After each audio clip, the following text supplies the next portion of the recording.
Assalamualaikum, selamat pagi semua. Ya, anak-anak ibu semuanya ceria-ceria ya, semangat ya. Oke, sebelum kita melakukan pembelajaran, coba yang ada sampah di bawah lacinya, di bawah mejanya, di dekat kursinya, di sekelilingnya, coba dipungut dulu, dibuang dulu keluar ya.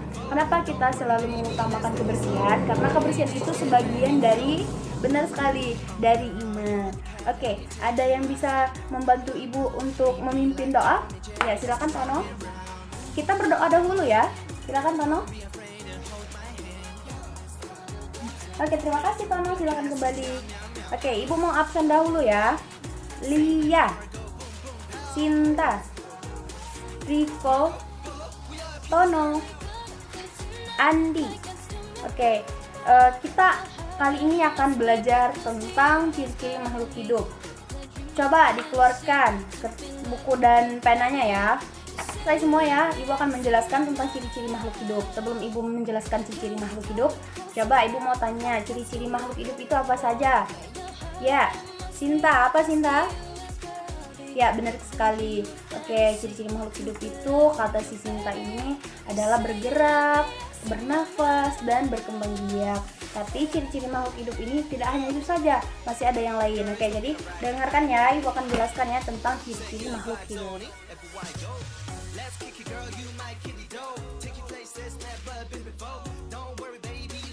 Baiklah Nana, di sini Ibu akan menjelaskan tentang ciri-ciri makhluk hidup dan kebutuhan makhluk hidup.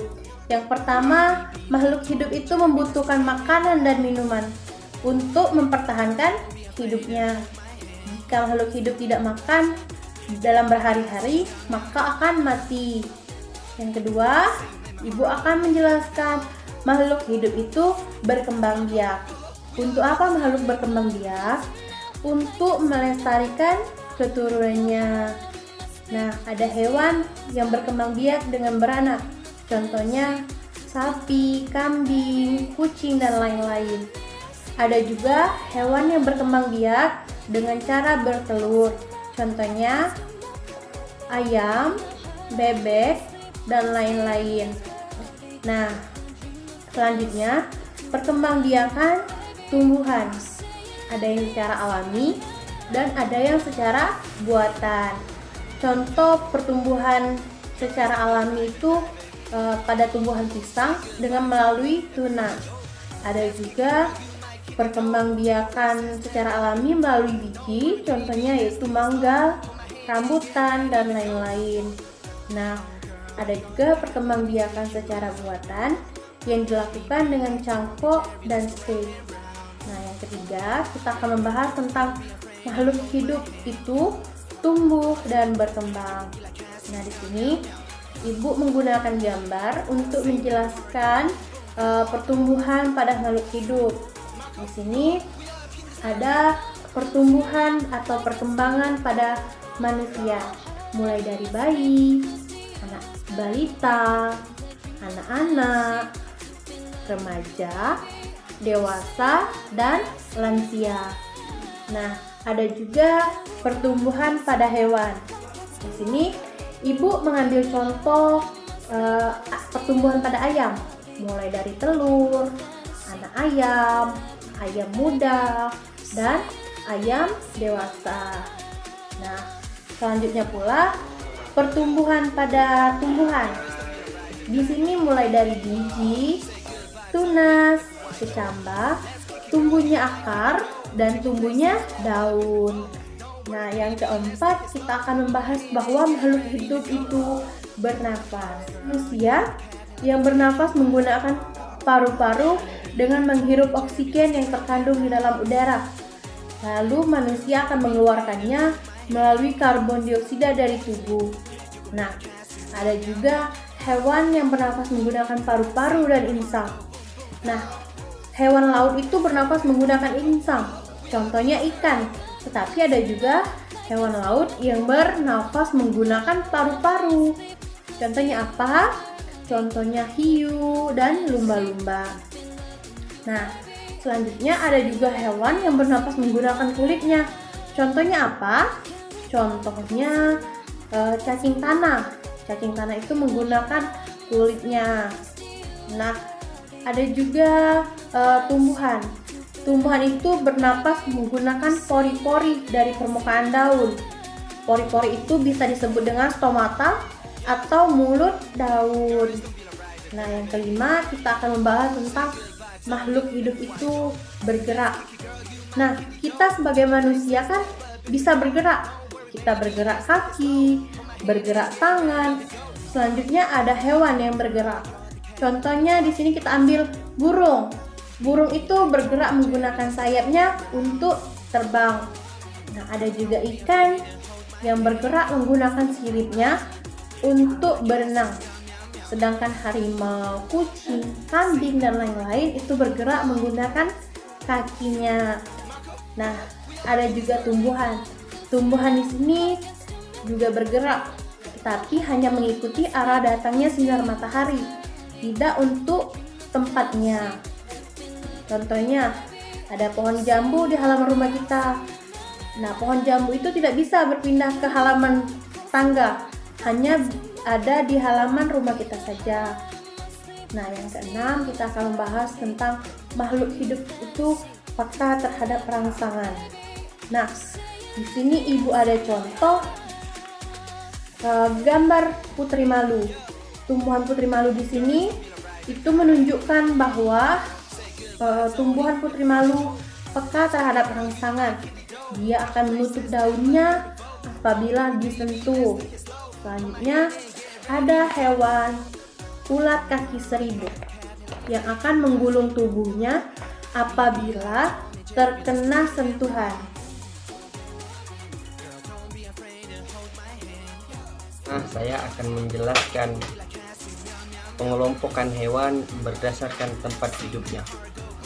Adapun yang A, hewan yang hidup di daratan. Hewan-hewan yang hidup di daratan disebut dengan hewan darat, seperti sapi, kambing, ayam, dan lain-lain sebagainya. Dan yang B ialah hewan-hewan yang hidup di air. Berbagai jenis hewan yang hidup di air. Ada juga hewan yang hidup di air laut, air sungai atau air tawar, dan ada juga hewan yang hidup di air payau. Hewan-hewan yang hidup di air laut seperti ikan lumba-lumba, ikan paus, ikan hiu, dan ikan yang lainnya, itu mereka hidup di air laut. Adapun hewan-hewan yang hidup di air sungai ataupun air tawar ialah seperti ikan bandeng, ikan mas, ikan patin, ikan lele, dan lain sebagainya. Hewan-hewan yang hidup di air payau itu cuma ada satu. Kalau tidak salah itu cuma ada satu, seperti contohnya ikan bandeng itu dia hidup di air yang payau percampuran air laut dan air sungai. Dan yang C ialah hewan-hewan yang hidup di udara.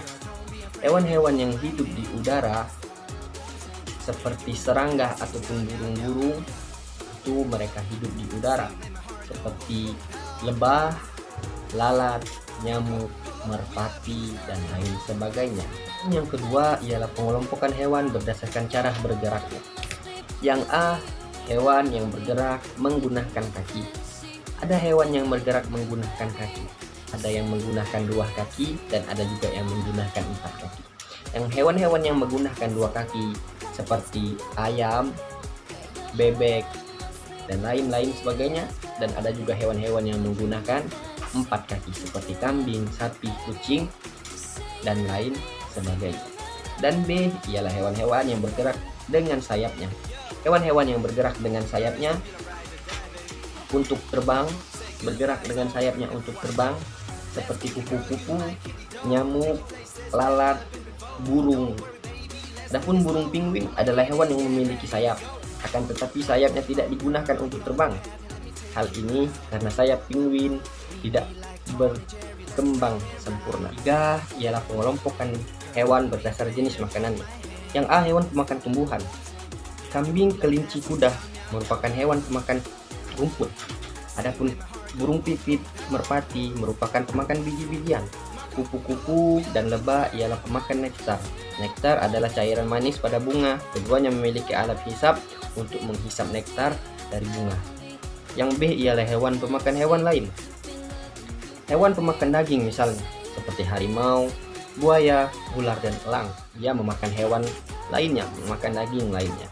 Adapun Cicak dan laba-laba juga memakan hewan lainnya. Cicak memakan lalat, nyamuk, serangga-serangga kecil, dan begitu pun dengan laba-laba. Dia juga memakan serangga-serangga kecil seperti lalat, nyamuk, dan lain. Begitu pun dengan katak. Katak juga memakan hewan lainnya. Ia memakan serangga-serangga kecil seperti nyamuk, lalat, dan lain sebagainya. Dan yang C ialah hewan pemakan tumbuhan dan pemakan hewan lainnya. Ada juga hewan yang memakan tumbuhan dan hewan lainnya seperti ayam dan bebek. Selain pemakan biji-bijian, ia juga pemakan ulat dan cacing. Beruang juga pemakan biji-bijian dan pemakan buah dan pemakan ikan ataupun pemakan hewan lain. Begitu juga dengan musang. Musang juga pemakan buah dan pemakan daging ataupun hewan yang lainnya. Yang keempat ialah pengelompokan hewan berdasarkan penutup tubuhnya. Yang A, yang pertama ialah penutup tubuh berupa bulu. Berbagai unggas memiliki penutup tubuh. Berbagai hewan-hewan memiliki penutup tubuh berupa bulu. Yang pertama contohnya seperti ayam, bebek, burung. Mereka menutupi tubuhnya dengan bulu. Yang B ialah penutup tubuh berupa rambut. Hewan yang tubuhnya tertutup rambut tebal antara lain anjing dan kucing. Tubuh kelinci, kambing, dan singa juga ditutupi rambut yang tebal. Sebaliknya, ada juga hewan yang menutupi tubuhnya berupa rambut yang tipis, misalkan tikus, sapi, kerbau, dan kelelawar. Dan yang ketiga, yang C, ialah penutup tubuh berupa cangkang. Ada hewan-hewan yang menutupi tubuhnya dengan cangkang ataupun tempurung, bagaimana halnya seperti kura-kura yang mempunyai cangkang yang keras ataupun tempurung yang keras. Bagaimana juga siput ataupun bekicot, ia melindungi tubuhnya dengan cangkang ataupun tempurung.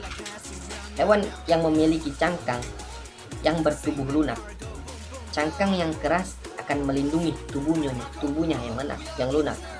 Hewan-hewan yang memiliki cangkang ataupun tempurung biasanya memiliki tubuh yang lunak ataupun tubuh yang lembut.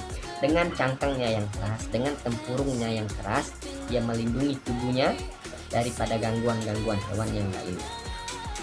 Ikan juga memiliki penutup tubuh, tapi ikan memiliki penutup tubuh berupa sisik. Demikian juga dengan ular. Ular juga memiliki penutup tubuh dengan sisik. Berbeda dengan ikan lele yang tubuhnya ditutupi kulit. Katak, buaya, cicak, bunglon, dan kadal juga memiliki kulit.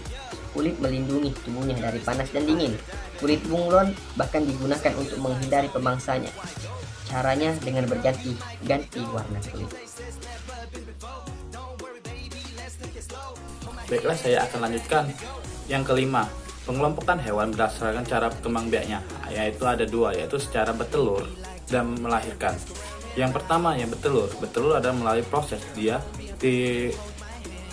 dari indukan menunggu menetas dan menjadi anak seperti ayam, kambing, dan itik.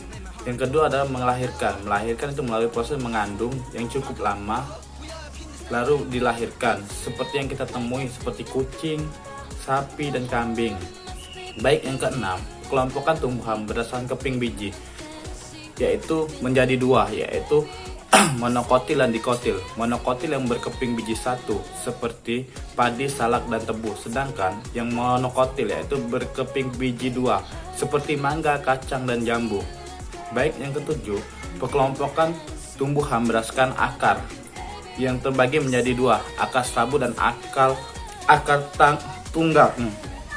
Yang serabut seperti jagung dan kelapa, sedangkan tumbuhan berakar tunggal sama seperti seluruh tumbuhan yang dikotil. Baik, yang ke-8, pengelompokan tumbuhan berdasarkan bentuk daun. Yang pertama, tulang daun menyirip seperti jambu, bayam, dan lain sebagainya. Yang kedua, tulang daun sejajar seperti tebu, padi, dan rerumputan. Semua rerumputan itu tergolong dalam daun yang sejajar. Yang ketiga, tulang daun yang melengkung seperti daun serai, dan genjer. Yang terakhir adalah yang ke-9, pengelompokan tumbuhan berdasarkan batangnya, yaitu menjadi 3, batang berat, berakar dan batang basah dan batang rumput. Yang itu ukurannya batang berakar ukurannya selalu bertambah seperti pohon mangga, pohon jambu, dan pohon jati. Jadi kesimpulan dari presentasi kami adalah: 1. Ciri-ciri makhluk hidup sebagai berikut: 1. Bernapas, 2. Membutuhkan makanan, 3. Bergerak, 4. Tumbuh, 5. Berkembang, dan 6. Peka terhadap rangsangan. Terus yang kedua, perkelompokan hewan berdasarkan tempat hidupnya. Yang 1, hewan yang hidup di darat, contohnya kambing, kerbau, sapi, dan ayam. Yang kedua, contoh makhluk hidup hewan yang di air, yaitu ikan dan udang dan kerang. Yang ketiga, kelompokan hewan berdasarkan cara gerakannya. Hewan yang bergerak dan kaki, misalnya kucing, kelinci, sapi, dan kambing. Hewan yang bergerak dengan sayap, misalnya burung, lebah, dan kupu-kupu. 4. Perkelompokan hewan berdasarkan jenis makanannya. Ada hewan pemakan tumbuhan seperti sapi, kambing, dan kelinci. Yang kedua, hewan pemakan hewan lain, yaitu singa, burung elang, dan serigala. Lalu perkelompokan pada tumbuhan, yaitu ada tumbuhan monokotil, contohnya padi, salak, dan jagung. Lalu 8. Perkelompokan tumbuhan berdasarkan akarnya, yaitu ada tumbuhan berakar serabut, contohnya padi, jagung, dan tebu. Tumbuhan berakar tunggang, yaitu pepaya, singkong, dan bayam. Dan pengelompokan tumbuhan berdasarkan bentuk daunnya: tulang daun menyirip, daun bambu, daun rambutan, dan daun bayam. Yang kedua, daun sejajar, contohnya daun tebu dan daun padi. Yang ketiga, daun melengkung, contohnya daun genjer, daun gadung. Lalu yang terakhir, penggolongan tumbuhan berdasarkan batangnya, contohnya batang berkayu, pohon mangga, jambu, dan jati. Batang basah, bayam. Batang rumput, jagung, tebu, dan padi.